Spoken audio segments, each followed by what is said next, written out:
শীতের সেই রাতটি ছিল অন্য যে কোনো রাতের চেয়ে আলাদা। পুরো গ্রাম তখন ঘন কুয়াশায় চাদরে ঢাকা পড়েছিল। চারপাশের নিস্তবতা এতটাই তীব্র ছিল যে গাছের একটা শুকনো পাতা মাটিতে পড়ার শব্দ বহু দূর থেকে স্পষ্ট শোনা যাচ্ছিল।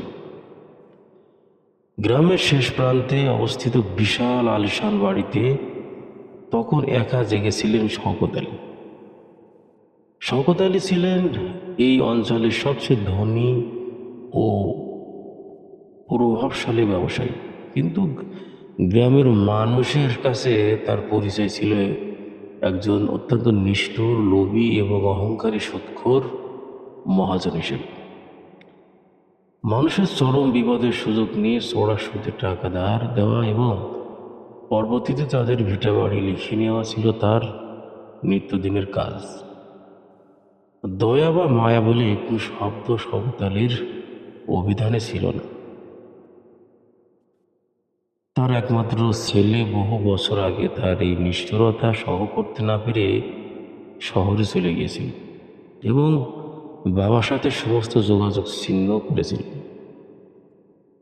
শওকত আলী একাই সেই বিশাল বাড়িতে থাকতেন এবং নিজের ধন সম্পত্তির অহংকারে মত্ত থাকতেন।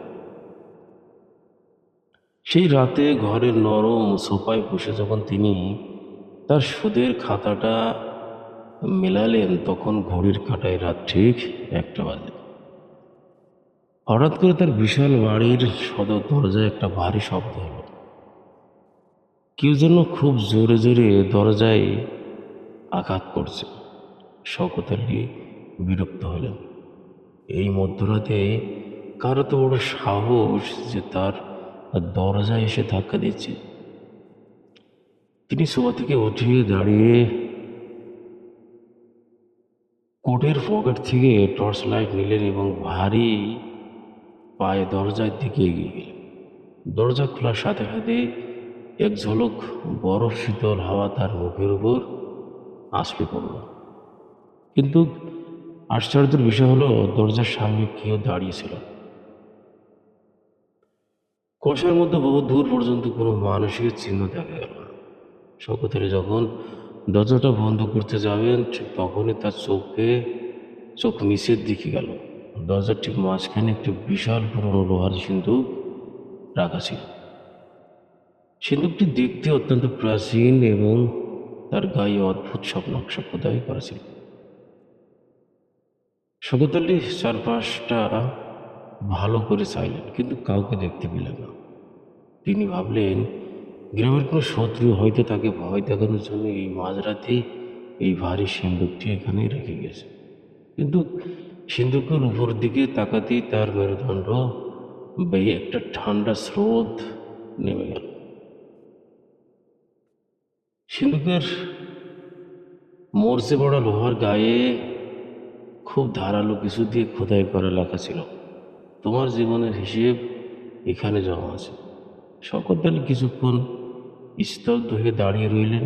তারপর তার মনে আবার সেই চিরচেনা অহংকার জেগে উঠল। তিনি ভাবলেন, শওকত আলীকে ভয় দেখানো এত সহজ নয়। তিনি দুই হাত সিন্দুকটি টেনে ঘরের ভিতরে নিয়ে আসলেন এবং জোরে সদর দরজাটা বন্ধ করে দিলেন। সিন্দুকটি ছিল অত্যন্ত ভারী, যেন তার ভিতরে পাথরে ভরা হয়েছে। শওকত আলী সিন্দুকটি বাসার ঘরের মাঝখানে রাখলেন এবং সেটার তালা খোলার চেষ্টা করলেন। কিন্তু সিন্দুকটিতে কোনো চাবি ঢোকানো জায়গা বা সাধারণ কোনো তালা ছিল না। বিরক্ত হয়ে তিনি সেটাকে এভাবে রেখে নিজের শোবার ঘরের দিকে রওনা হলেন। শোবার ঘরে গিয়ে তিনি কম্বল গায়ে দিয়ে শুয়ে পড়লেন, কিন্তু তার চোখ থেকে ঘুম ওধা হয়ে গেছিল। সিন্দুকের গায়ের সেই লেখাটা তার মনের মধ্যে বারবার ঘুরপাক খাচ্ছিল। রাত যখন ঠিক 3টা বাজলো, তখন হঠাৎ করে পুরো বাড়ির বিদ্যুৎ চলে গেল। শওকত আলী ঘরটির কুচকুচে অন্ধকারে ডুবে গেল।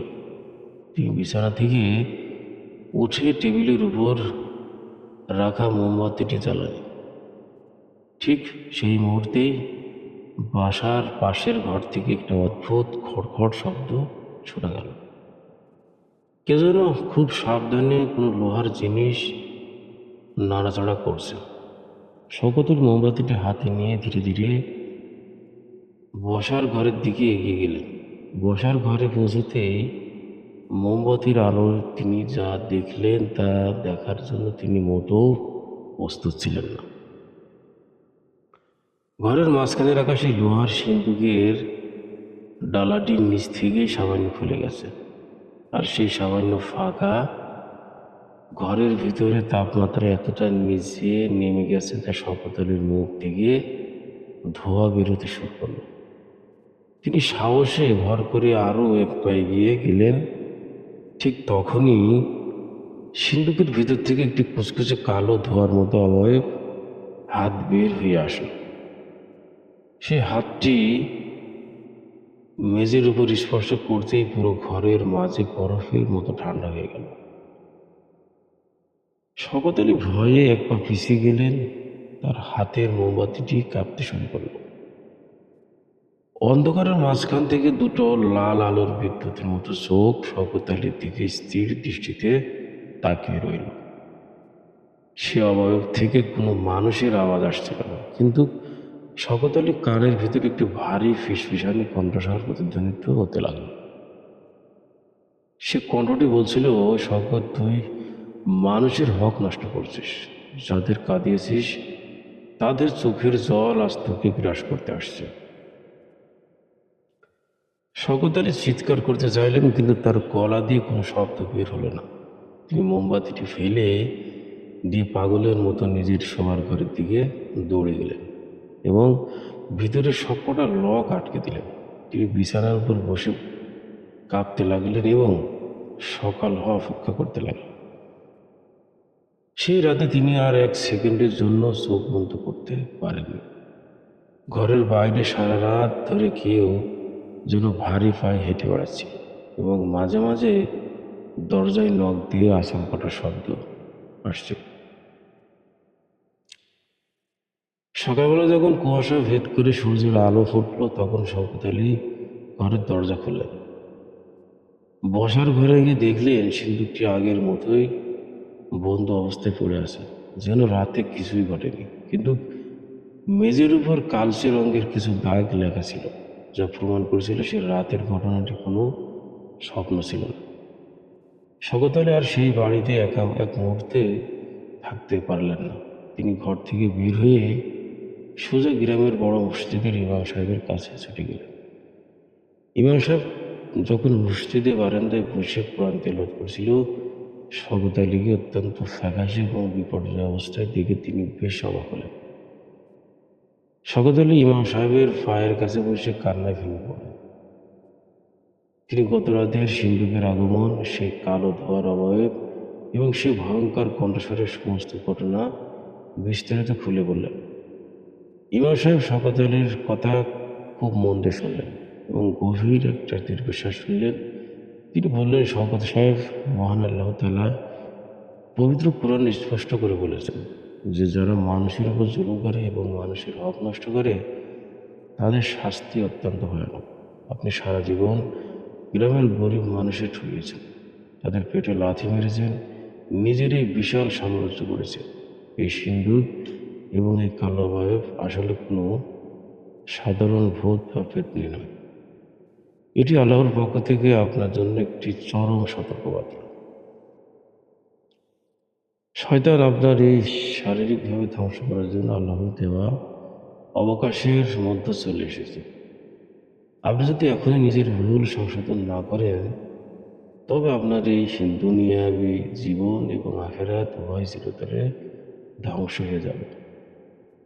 ইমাম সাহেবের কথা শুনে শওকত আলীর মনের ভিতরে সমস্ত অহংকার এক নিমিষে ধুলোয় মিশে গেল। তিনি কাঁপতে কাঁপতে জিজ্ঞেস করলেন, হুজুর, এখন আমার মুক্তির উপায় কি? আমি কিভাবে এই ভয়ঙ্কর আযাব থেকে বাঁচব?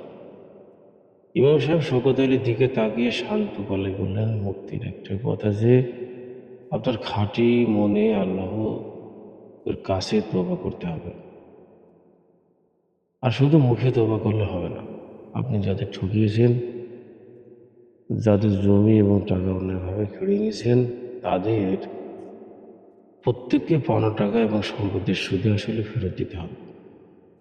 মানুষের ক্ষমার মাধ্যমে আপনি আল্লাহর ক্ষমা লাভ করতে পারবেন। ইমাম সাহেবের কাছ থেকে বিদায় নিয়ে শওকত আলী যখন নিজের বাড়িতে ফিরে আসলেন তখন দুপুর গড়িয়ে বিকেল হতে চলছে। বাড়িতে পাওয়ার আগ থেকেই তার মনে হলো পুরো বাড়িটি যেন তাকে গিলে খেতে আসছে। তিনি নিজের সুদের খাতাটি বের করলেন এবং সেখান থেকে প্রতিটি মানুষের নাম এবং তাদের পাওনা টাকার হিসাব মেলাতে লাগলেন। তিনি সিদ্ধান্ত নিলেন যে আগামীকাল সকাল হতেই তিনি গ্রামের সবাইকে ডেকে তাদের পাওনা বুঝিয়ে দেবেন। কিন্তু শয়তান এতে সহজে তার শিকার হাতছাড়া করতে চাইল না। রাত তখন আবার গভীর হল। তখন চারপাশের অন্ধকার আরো ঘনীভূত হয়ে উঠল। রাত ঠিক 12টা বাজতেই শওকত আলীর টের পেলেন তার ঘরের বাতাস আবার ভারী হয়ে উঠছে। এবার আর বিদ্যুৎ যাওয়ার অপেক্ষা করতে হবে না। ঘরের ভিতরে লাইটগুলো নিচ থেকেই ধপ ধপ করে নেমে গেল। বসার ঘর থেকে সেই লোহার সিন্দুকের তলাটি এক বিকট শব্দে পুরোপুরি খুলে গেল। শওকত আলী নিজের শোবার ঘরের খাটের উপর বসে আয়াতুল কুরসি পাঠ করার চেষ্টা করছিলেন, কিন্তু ভয়ে তার জিহ্বা বারবার জমে যাচ্ছিল। হঠাৎ তার শোবার ঘরের শক্ত কাঠের দরজাটি কোনো চাবি ছাড়াই নিজে থেকেই খুলে গেল। দরজার সামনে দাঁড়িয়ে ছিল সেই বিশাল কুচকুচে কালো দানবীয় অবয়ব। তার লাল চোখ দূরে থেকে যেন আগুন ধরছিল। অবয়বটি ধীরে ধীরে পায়ে শওকত আলীর দিকে এগিয়ে আসতে শুরু করল। শওকত আলী খাটের কোনায় গিয়ে দেওয়ালে পিঠ ঠেকিয়ে বসলেন। কালো অবয়বটি তার বিশাল হাত শওকত আলীর গলার দিকে বাড়ি দিল। শওকত আলী অনুভব করতে পারলেন যে তার দম বন্ধ হয়ে আসছে। চারপাশের অক্সিজেন যেন কেউ চুষে নিচ্ছে। এই চরম বিবাদের মুহূর্তে শওকত আলী বুঝতে পারলেন যে সে আজ যদি তিনি মারা যান তবে তার এই পাপের বোঝা নিয়ে তাকে জাহান্নামের আগুনে পড়তে হবে।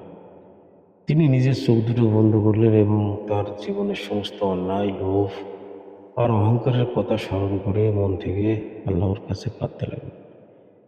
তিনি মনে মনে বললেন, হে আল্লাহ, আমি অত্যন্ত পাপী। আমি মানুষের উপর অনেক জুলুম করেছি। তুমি আমাকে একটিবার সুযোগ দাও। আমি সবার পাওনা মিটিয়ে দেব। আমি আর কখনো কোনো মানুষের ক্ষতি করব না। শওকত আলী যখন সম্পূর্ণ বিনম্র হয়ে নিজের অহংকার বিসর্জন দিয়ে খাঁটি মনে আল্লাহর কাছে তওবা করলেন এবং সূরা ইখলাস পাঠ করতে শুরু করলেন, ঠিক তখনই এক অলৌকিক ঘটনা ঘটল। সে কালো অবয়বটি তীব্র এবং যন্ত্রদায়ক এক চিৎকার দিয়ে উঠল। সেই চিৎকারটি মানুষের কান ফাটানোর মতো তীব্র ছিল। দেখতে দেখতে সেই দানবীয় কালো ছায়াটি বাতাসের মধ্যে মিলিয়ে গেল এবং বসার ঘরের সেই লোহার সিন্দুকের ডালাটি এক বিকট শব্দে নিচ থেকে বন্ধ হয়ে গেল। ঘরের লাইটগুলো আবার জ্বলে উঠল এবং চারপাশের বাতাস একদম স্বাভাবিক হয়ে উঠল। শওকত আলী খাটের উপর হয়ে পড়ে আল্লাহর দরবারে শুকরিয়া সিজদা আদায় করতে করলেন। তার চোখ দিয়ে তখন অঝরে জল ঝরছিল। গ্রামের মানুষ প্রথমে বিশ্বাস করতে পারছিলেন না যে এই শওকত আলী সেই নিষ্ঠুর ভাজন, কিন্তু শওকত আলীর চোখের পানি এবং বিনতি আচরণ দেখে সবাই বুঝতে পারল যে এই মানুষের ভিতরটা সম্পূর্ণ বদলে গেছে। দুপুরের মধ্যে শওকত আলী তার অবৈধ উপায়ে অর্জিত সমস্ত ধন সম্পত্তি গ্রামের মানুষের মাঝে বিলিয়ে দিলেন এবং তার বিশাল আলিশান বাড়ির অর্ধেক অংশ এতিমখানা এবং মাদ্রাসা বানানোর জন্য ওয়াকফ করে দিলেন। তিনি এই অমল পরিবর্তন দেখিয়ে তার শহরবাসী ছেলেও গ্রামে ফিরে আসলেন এবং বাবাকে জড়িয়ে ধরে কাঁদতে লাগল।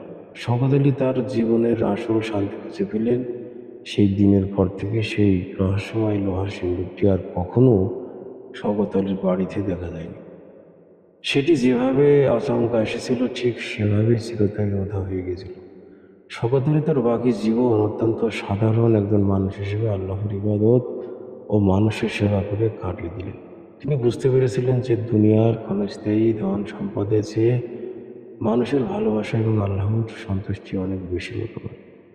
লোভ এবং অহংকার মানুষকে সাময়িকভাবে শক্তিশালী করতে পারে, কিন্তু শেষ পর্যন্ত তা মানুষকে চরম অন্ধকারের দিকেই ঠেলে দেয়। বন্ধুরা, আজকের গল্পটি আপনাদের কেমন লাগলো অবশ্যই কমেন্ট বক্সে জানাবেন, এবং এই সত্য সত্য এবং রহস্যময় ঘটনা শুনতে আমাদের আধারম চ্যানেলটি অবশ্যই সাবস্ক্রাইব করে সাথে থাকবেন এবং বেল আইকনটি বাজিয়ে দেবেন। আল্লাহ হাফেজ।